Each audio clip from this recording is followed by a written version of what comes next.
Pennsylvania Senate candidate John Fetterman. Thank you, Janice. His wife is calling for an apology from NBC after one of their reporters raised fresh questions about his health.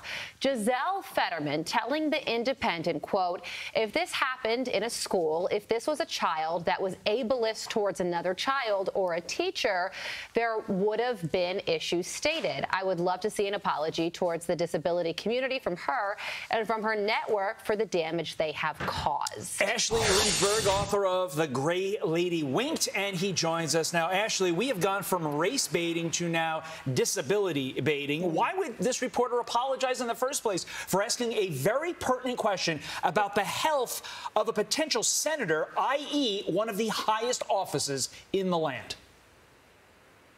Well, she obviously should not apologize. And in fact, I think the rest of the media should be circling the wagons around her to protect one of their own, as often they do, unless it doesn't break in their favor politically. In this case, that is what happened.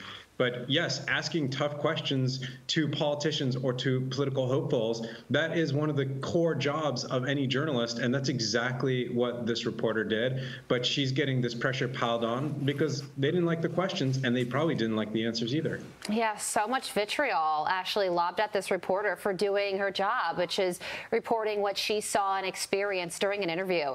There's also this from the Washington Post editorial board. They're warning about a bill, a Washington, D.C. bill that would allow non-citizens to vote. And it says that's a bad idea and that Democratic leaders might be handing a political gift to the GOP just 3 weeks before the midterms. And in this bill, it would allow, we say non-citizens, but it also includes illegal immigrants who have just been in Washington, D.C. for 30 days. It would allow them to vote in elections.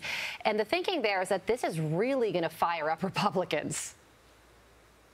Yeah, and you know the Dems just they keep handing these gifts to their enemy, to their political opponents, and you just can't understand why. It doesn't make any political sense. It doesn't make sense constitutionally, of course. It doesn't make sense from this basic notion that we all share of common sense, where you look around the world, no country in the world does such a thing. You could go from Japan, you could go to Europe, you could go to Latin America. There's just no such thing, and in most cases, you can't even get into those countries illegally, and you certainly can't sign up to be an active member of the political society in the way that you get to be when you vote as a citizen. And those are just the rules we all play by, whether we come from any other place, we're born here, we're immigrants, whatever. Those are the rules we agree by.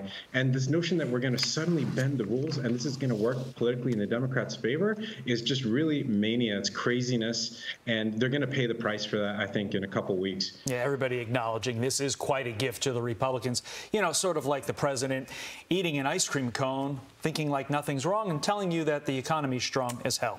Ashley Rindsberg, thank you very much. Appreciate your insight. Thanks, Ashley.